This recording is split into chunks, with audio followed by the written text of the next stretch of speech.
Wait कर रहा है कि सर कब आ रहे हैं फॉर्म एसएससी जीडी के, बता दीजिए ना एक डेट जिससे क्लैरिटी हो जाएगी। भाई फॉर्म से क्या लेना है यार, मैं बोल रहा हूं आपका मार्च में एग्जाम हो जाएगा, करो तैयारी। मार्च में एग्जाम हो जाएगा, ये तय है। मार्च में चाहे वो 10 मार्च से शुरू हो चाहे वो 20 मार्च से शुरू हो, बस फर्क इतना ही होगा, मार्च से एग्जाम आपका स्टार्ट हो जाना है। क्यों ऐसा कह रहा हूं उसके बारे में बात करूंगा। अभी मैं आपको पहले यही जवाब दे देता हूं कि फॉर्म कब तक आएंगे, सबसे बड़ा सवाल है। उसके बाद मैं ये भी बताऊंगा कि आरडब्ल्यू के बैच की आप ये उम्मीद कर रहे हैं कि वो अभी आ जाए, क्यों डिले करना जब पता ही है एग्जाम मार्च में होगा।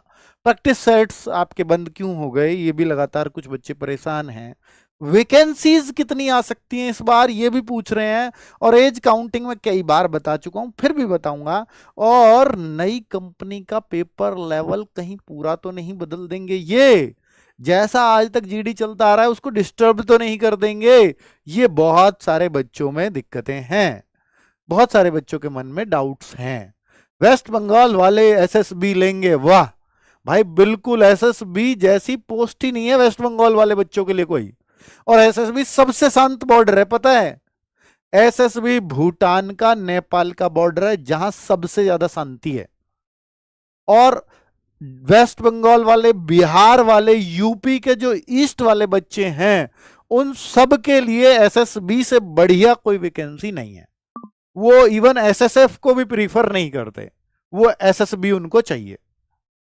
ठीक है, ये बिल्कुल सही है। और नॉर्थ ईस्ट के बच्चे भी आजकल तो एसएसबी को ही प्रीफर कर रहे हैं। देखिए बच्चे, फॉर्म कब तक उसके लिए बात करने आया हूं।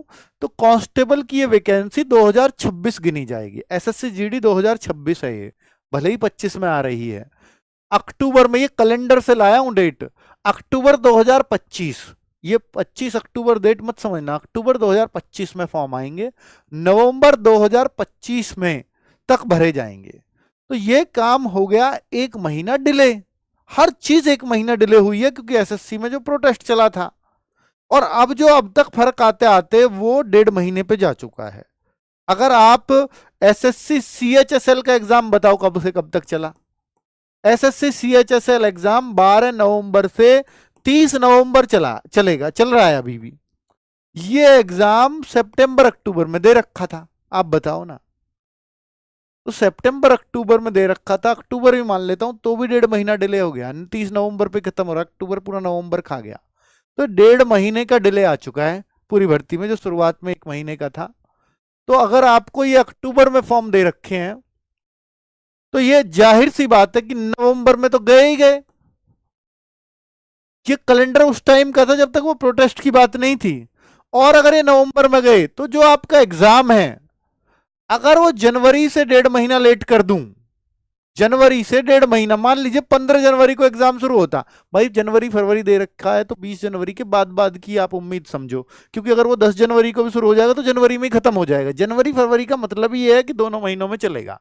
तो 15 जनवरी के बाद अब 15 जनवरी में अगर 1.5 महीना जोड़ दिया मैंने, एग्जाम में इतना फर्क आ रहा है, तो फिर ये सीधी सी बात है जो एग्जाम गया वो मार्च में गया। तो मैं वैसे ही कोई फेक बात नहीं कर रहा, मार्च में आपका एग्जाम जाएगा ही जाएगा जीडी का, इसको कोई नहीं रोक सकता।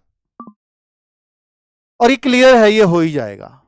तो इसलिए जीडी वाले बच्चों अपने लिए श्योर रहिए कि आपका कब फॉर्म आने हैं, कब एग्जाम होना है।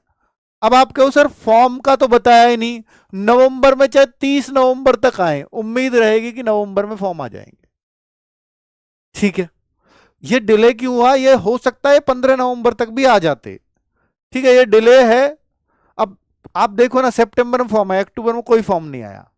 सितंबर में दिल्ली पुलिस के सारे आए, लेकिन आए कब, 20 सितंबर के बाद।